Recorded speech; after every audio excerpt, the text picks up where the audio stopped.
उसकी माँ ने कहा है या वो एफिडेविट इनसे ले ले और 1 करोड़ रुपये मेरे हाथ पर धरे ले आकर तो मैं लड़के की इसकी शादी करूँ। 3 बाणा का राखी का त्यौहार गया, माँ का पाला पोसा लाड प्यार गया, बाप की करी और परवरिश और बाप का उसके ऊपर दरिया और हाथ और प्यार गया। राम राम जी सारे छोटे बड़े बहन भाई ना काका था वही की तैयार आज हम पहुंच रहे हैं पानीपत आने का कारण क्या बना है। देखो वही मुहिम अपनी जो आजकल के नादानी में बच्चे कदम उठा जाए हैं और वो एक लव से लेकर मैरिज तक और फिर मैरिज से मौत तक कैसे सफर तय हुआ है और किस किस तरीका उस भाई ने के झेल लिया है और के उसके साथ बनी है, वो सारी बात आपके अगर रखेंगे। जो हमने मोटा मोटा सुना वो आपने बता दिया, बाकी सारी बात जो उसके परिजन हैं वो खुद बताओगे। तो सबसे पहले राम राम जी। राम राम भाई साहब। आपके क्या नाम है ये लड़के का इसका? सोमित हुड्डा।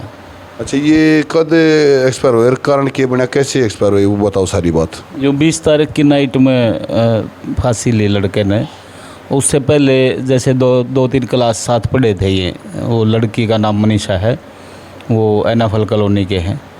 तो साथ पढ़ के इनकी बातचीत ऐसे पहले दोस्ती में थी, फिर वो बातचीत उनकी बढ़ती उन्होंने मतलब इस हद तक चलेगी 2023 में उन्होंने एफिडेविट के आधार पर शादी कर ली। वो एक जो लिव इन रिलेशन वाली बात होती है वही। और जैसे वो अपने घर रही, ये अपने घर रहा, अगर बाहर मिलते जुलते रहे हैं तो हमें इस बात का पता नहीं है, लेकिन जो बाद में जो वीडियो आई है उनके सामने ये खूब मिलते जुलते रहे हैं। फिर उसके ये जो भाई ने ये जो 20 तारीख ने अपना एक जीवन त्याग करने की जो सोची, उसका मेन मोटिव कारण क्या रहा, अगर आपने पता हो तो उस पर रोशनी डालो। मेन मोटिव ये रहा कि जैसे 18 तारीख को सुबह 6 बजे बड़े धमकी भरे फ़ोन आने लगे लड़के के पास, लड़की वालों की तरफ से। हाँ, उसका लड़की का ताऊ संजय और उनकी माताजी लड़के की, और एक रमेश इंस्पेक्टर है लड़की का मौसा, वो भी वहीं था, और भी अन्य आदमी उन्होंने घर बुला के बिठा रखे थे। लड़के को वो घर बुलाने लगे झूठ बोल के, वही घर आ जा तू, इसको ले जा, हमने घर से निकाल दिया, हमने पता लग गया तुमने शादी कर रखी है, इसको लेके जा, घर से निकाल दिया। बार बार लड़की भी ऐसा ही बोलती रही, मेरे घर वालों ने मेरे को बाहर निकाल दिया और मुझे ले जा।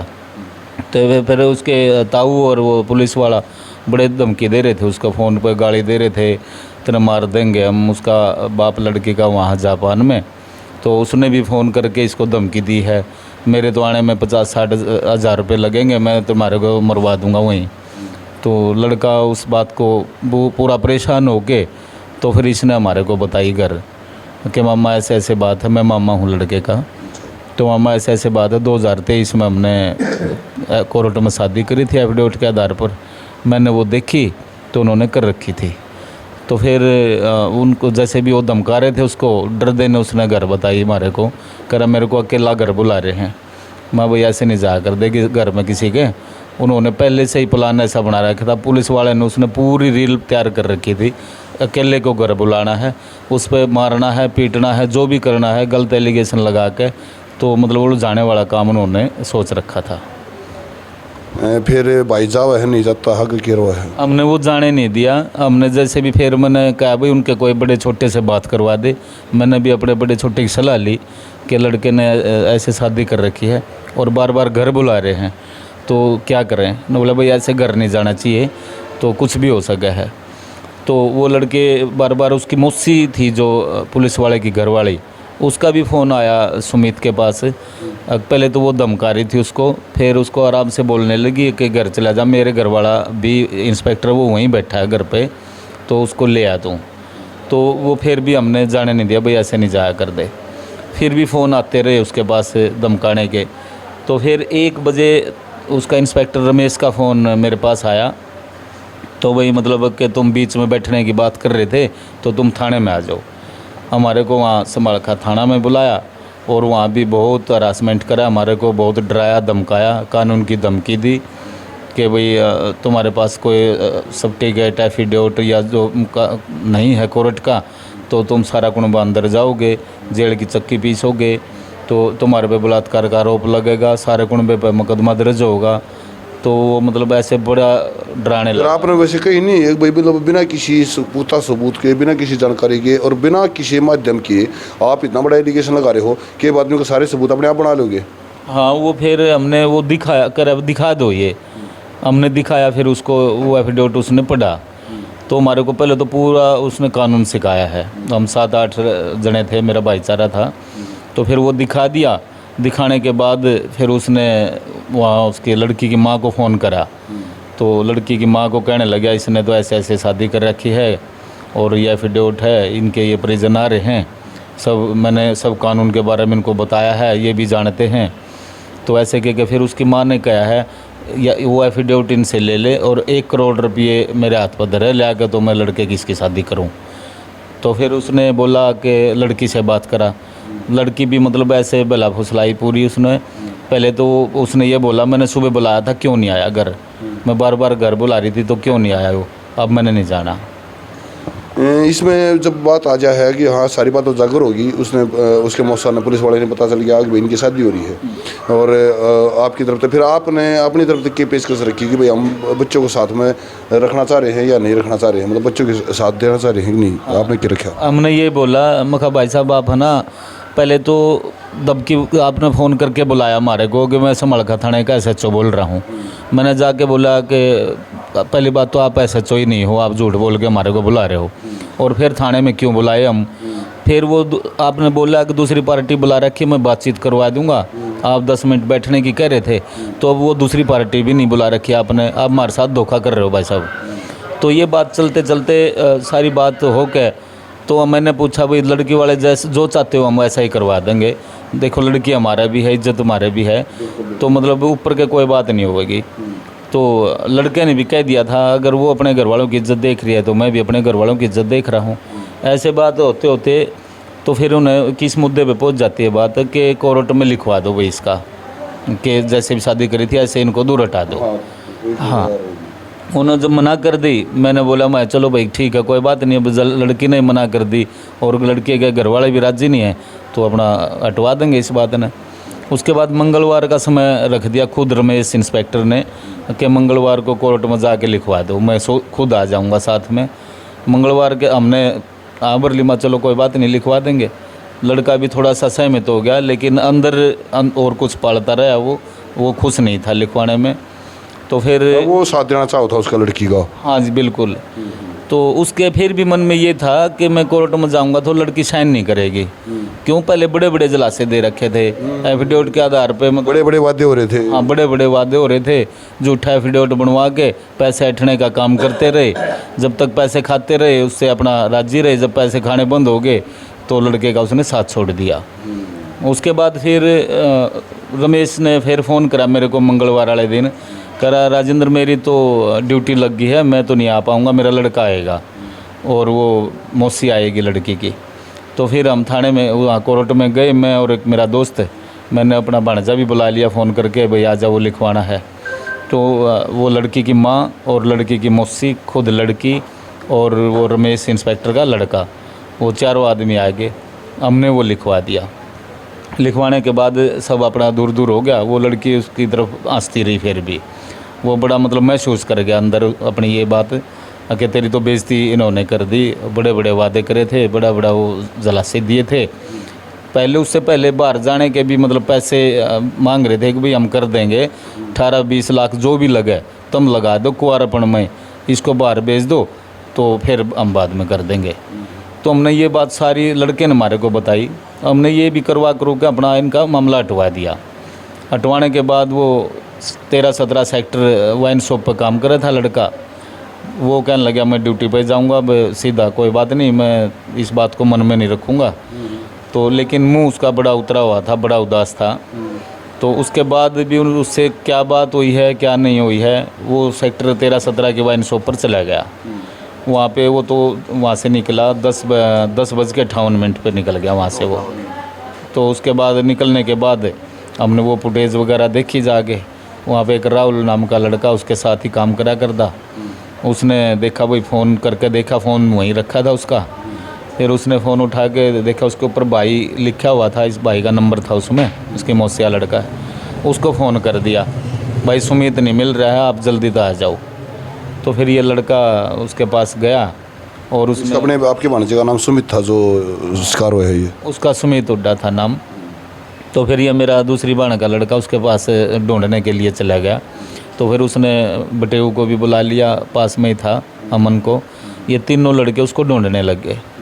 ढूंढने में तो इनका थोड़ा सा और काफ़ी समय बीत गया, इधर उधर पार्कों में देखा तो फिर वाइन शॉप के बिल्कुल पिछली साइड काफ़ी बड़े बड़े सारे पेड़ हैं, उन पे जाके उसने अपना जीवन लीला ख़त्म कर ली, फांसी का फंदा लगा दिया। तो इस सारे मैटर में एक बात तो न्यूज़ समझ में आई है जी, अगर लड़के ने आत्महत्या करी है वो एक डिप्रेशन में चल कर, अगर लड़की का जो मैटर था उसमें जो सारा काम होया उसमें ये वे बात पूछूंगा मैं कि जब लड़के ने अपनी जीवन लीला समाप्ति कर ली तो उससे पहले कोई अपनी नोट, कोई पर नोट, कोई वीडियो कुछ छोड़ कर गया बच्चा, क्यों कर रहा है ये? अभी वो नोट तो हमने 18 तारीख को ही पता लग गया है, जैसे वो उन्होंने लिखा था, लेकिन जो जेब में उसके तलाशी पुलिस ने ली है, पूछा भाई क्या क्या सामान था इसका, वो हमने इन लड़कियों ने दे दिया। एक बैग था, उसमें एक पजामा, टी शर्ट, उसका फ़ोन, पर्स, वो सारा कुछ हमने पुलिस को सौंप दिया। वहाँ फिर थाने में जो उसके सामान की तलाशी ली है तो पर्स में एक सुसाइड नोट मिला है, उसमें सुसाइड नोट में 4 आदमियों के नाम हैं। किस किसके हैं जी वे? एक रमेश इंस्पेक्टर है, एक लड़की की माँ है, एक वो खुद लड़की मनीषा है, और एक उसका ताऊ संजय है। इसमें सबसे पहले नाम जो आया आपने दिया है उसका मैं लूँगा रमेश का नाम है, जो रमेश इंस्पेक्टर है, क्योंकि देखो कानून का रक्षक ही अगर जब रक्षक बनेगा तो उसका नाम सबसे अग्रणी होगा। ये भी बात आ जाती है कि आपने उसमें एफआईआर दर्ज हुई फिर वहाँ पे? हाँ, एफआईआर दर्ज होगी है, कार्रवाई की हुई है अब तक? कोई भी कार्रवाई नहीं हुई है। पुलिस ने बल्कि वहाँ थाने में बुला के मीटिंग भी करवाई हमारी अगले ही दिन। देखो जिस घर का बच्चा चला गया, 3 बहनों का भाई था हमारा, तो यहाँ ताला लग गया। भाई अकेला था? अकेला भाई था 3 बहनों पे। सबसे बुरी बात तो ये हुई है जी, सबसे दर्दनाक बात ये है, अगर 3 बहना की राखी का त्यौहार ख़त्म हो गया एक भाई जाने के कारण। हाँ, फिर आगे जी? अभी पुलिस देख रही है, वेट कर रही है, इसका सारा सौदा वीडियो है, फ़ोन पे बात हुई है, धमकी भरे फ़ोन है, वो पुलिस कुछ नहीं निकलवा रही है, कोई भी कार्रवाई नहीं कर रही है। पुलिस वाले ही की फेवर कर रही है, उसको बचाने की कोशिश में लगे हुए हैं पूरे। जिस घर का ताला लग गया उसका कोई वो नहीं है। ये बात आ जाती है जी, हमने पुलिस प्रशासन का रवैया को पहली बार नहीं देख रहे, सदियों से देखते आ रहे हैं, दशकों से देखते आ रहे हैं कि कैसा रवैया रहता है पुलिस का, खासकर एब्यूज़ के ऊपर। तो ये भी इसमें जो पुलिस से एविडेंस के साथ छेड़छाड़ भी कर सके, तो जो पर नोट मिले, जो सुसाइड नोट मिला है उसकी आपके पास कोई सबूत के तौर पर फ़ोटो वगैरह, कॉपी वगैरह कुछ है? हाँ, उसकी हमने फ़ोटो खींच के लाए थे, हम नोट की फ़ोटो खींच लाए थे उसकी। ओके। ये मुकदमा तो जब दर्ज होने वाली बात आवा है, सबसे पहले तो पुलिस तहकीकात और फिर अरेस्ट ही दिखाओगी जब जाओगा कोर्ट में। मुकदमा तो बहुत लेट दर्ज हुआ है। हाँ। तो फिलहाल कोई भी अरेस्ट ही नहीं है? कोई भी अरेस्ट ही नहीं है, पुलिस प्रशासन कोई हमारा साथ नहीं दे रही है, और वो तो बस के कोई वर्दी वाला साथ में फंस रहा है, जो इंस्पेक्टर है वर्दी वाला, तो वर्दी वाले की ही मदद करेगा, इस परिवार की कोई भी मदद नहीं हो रही है। कौन सी थाने में केस एफआईआर रही है? सेक्टर 13-17 में है थाना। तो सबसे पहले मैं सेक्टर 13-17 का जो प्रभारी हैं, इंचार्ज हैं, उनसे एक ये लगा लीजिए कि मैं अपील ही कहूँगा। हालांकि ये मामला ऐसा है कि इसमें देखो बच्चे ने गलती करी, अगर प्यार कराया और घर के अंदर छुपाया, मान लिया। बच्चे ने गलती करी, अखबार की बार शादी करी, पर लिव इन के एग्रीमेंट बनवाया, वो भी मान लिया। बच्चे ने प्यार कर लिया, गलती कर दी। बच्चे ने सब कुछ छुपाया, गलती कर दी। लेकिन एक घर का चिराग बुझा है, 3 बहना का भाई गया है इकलौता। पिताजी हैं जी इनके? हाँ, ये पिताजी हैं इनके। आप हो जी? आपसे बात करेंगे। ये आप दिख रहे हैं हमारे सामने बैठे हैं, ये सुमित हुड्डा के पिताजी हैं। नाम क्या है जी अपना? धर्मपाल है जी। हुड्डा साहब, 2 मिनट मैं आपसे भी बात करना चाहूँगा। ये भी बात आ जाती है, एसपी महोदय जिला पानीपत, सर्वप्रथम इस बात को ज़रूर देखें कि कानून का रक्षक ही भक्षक नहीं हो सकता। अगर कानून का रक्षक ही कानून का भक्षक बनेगा तो फिर भरोसा किस पर होगा? यह बात भरोसे की आ जाती है कि अगर मान लिया इस केस में जल्दी कार्रवाई नहीं हुआ है और दोषियों की गिरफ्तारी और सज़ा सुनिश्चित नहीं हुआ है, तो फिर कल न आपकी भी ईमानदारी पर प्रश्न चिन्ह एक लग जाता है कि जब पुलिस ही ऐसा करेगी, दोषियों को बचाओगी, तो फिर न्याय की उम्मीद किससे लगाई जा सके है। तो एसपी महोदय जिला पानीपत, मैं आपसे निवेदन करता हूं कि इस मामले में संज्ञान लेकर वो चाहे दोषी किसी का कोई भी हो, चाहे वर्दी धारक हो और या फिर बिना वर्दी धारक हो, उसके ऊपर कड़ी कार्रवाई हो और दोषी को सजा देने का काम हो। क्योंकि वो शादी करने के कारण नहीं मरा, वो मरा है जो आपके कानून के रखवाले ने कानून के तरीके से हवाला देकर एक डराया धमकाया और जो एक उसको एक मानसिक प्रताड़ना दी है, जिसके कारण उस बच्चे ने ये कदम उठाना पड़ा। अगर मेरा संसार में जब कानून ही मेरे खिलाफ हो लिया है तो फिर रक्षा कौन करेगा, क्योंकि उसके हितों की रक्षा उसको होती नहीं लग रही थी। अब मैं बात करना चाहूँगा, ये हैं सुमित के पिताजी। आप 2 मिनट आ रहा रास्ते जी। तो ये हैं जी सुमित के पिताजी धर्मपाल। तो धर्मपाल जी, सबसे पहले नमस्कार। नमस्कार। आपने वैसे काम क्या करा पहले आप ये बताओ एक बार। मैं दिहाड़ी मजदूरी कर रहा हूँ जी। तो डा साहब दिहाड़ी मजदूरी करा, सब हम भी दिहाड़ी मजदूरी कर रहे हैं, दिहाड़ी मजदूरी वाले हैं सब, क्योंकि हम एक गरीब जो हमारी वो नहीं कह दिया, अगर हमारी कोई जात बिरादरी नहीं है, सबकी जात बिरादरी एक है, आम है, मध्यम वर्गीय परिवार से बिलोंग कर रहा हूँ। ये बात आ जाती है कि लड़का आपका जवान हो लिया था, ये सारा कदम उठाया, इसका जिक्र आपके आगे या बाणा के आगे या परिवार में कभी सुमित ने नहीं कराया? मेरे को नहीं करा जी, मेरे को तो ये काम हो लिया है जब पता लगा है, मैंने नहीं पता था। ये भी इस चीज़ में मैं ज़रूर महसूस करूँ हुड्डा साहब, आपका वो दर्द मेरे भीतर में है, क्योंकि मेरे भी एक बच्चा है, एक लड़का है, और एक ही इकलौता लड़का जाने का के दर्द है, वो दर्द शब्दों में बयान नहीं हो सकता, क्योंकि उसके लिए शब्द बने ही नहीं है। वो दर्द आँखों में दिल तक छलकेगा। तो आप, मैं घनी बात आपसे बिल्कुल नहीं पूछूंगा, ना घना आपने कॉल करूँ, सिर्फ एक बात करनी पूछना चाहूँ, अगर आप SP महोदय पानीपत को सीधे सीधे अपने शब्दों में क्या संदेश देना चाहो और क्या कहना चाहो? मैं तो ये चाहता हूँ जी, इसका सही न्याय होना चाहिए। जो भी ये होया है उनकी दबाव में मेरा लड़का गया है। अच्छा हुड्डा साहब, उस टाइम पे जब 1 करोड़ रुपये मांगे गए, उस चीज़ का आपने जानकारी थी? ना जी, मेरे को नहीं जानकारी थी। चलिए, मैं फिर भी यही कहूँ, मैं ज़्यादा लंबी वीडियो नहीं खींचता, क्योंकि इस परिवार पर दुखों का पहाड़ टूटा है और हमारी संवेदनाएं इनके साथ हैं। गया किसका गया है? उनका कुछ नहीं गया है। गया किसका है? गया 3 बाणा का राखी का त्यौहार गया, माँ का पाला पोसा लाड प्यार गया, बाप की करी और परवरिश और बाप का उसके ऊपर दरिया और हाथ और प्यार गया। तो ये भी इसमें सोचेगा समाज। सबसे पहले मैं अपने जवान जितने मेरे बाण भाई हैं उन तक मैं एक बात मुँह फोड़ के कहना चाहूँ, हम ये कहते हैं हाँ कि ये प्यार व्यार कुछ नहीं होता। कदे भी जिंदगी में इस बात ने ध्यान में धर लियो मेरे भाई, प्यार अपने माँ बाप तक बढ़कर, अपने बाण भाइया तक बढ़कर, अपने परिवार तक बढ़कर, हमारे तो कोई प्यार कर ही नहीं सकता, कोई भी नहीं कर सकता। और उस परिवार, उस प्यार के लिए जब आप लोग कदम गलत उठा लो हो तो फिर उसका नतीजा हमने ये दिखला रहा है। जो आज सुमित इस दुनिया में नहीं रहा है, एक माँ बाप का, बूढ़े माँ बाप का बाणा का इकलौता सारा इस दुनिया में नहीं रहा है, तो वो कहीं ना कहीं ये मिस्टेक जो उसने करी, गलती उसने करी, अब जो उसने एक काल की टिंगरी का, कल ये रिंगटी का प्यार फालतू दे गया अपने माँ बाप के बाणा के प्यार से कहीं ज़्यादा। हुड्डा साहब, मैं आपने कति माड़ा मन नहीं करना चाहूँगा, और रो मत मर्द मानस हो, वो क्या ना मर्द मानस के दासू भीतर भीतर मर गया है, क्योंकि आपने पूरा परिवार भी संभालना है, बाण भी संभालनी है। बेबे को डर है अपनी सुमित की? ब्याह रखी है जी सारी, तीनों ब्याह रखी? हाँ जी।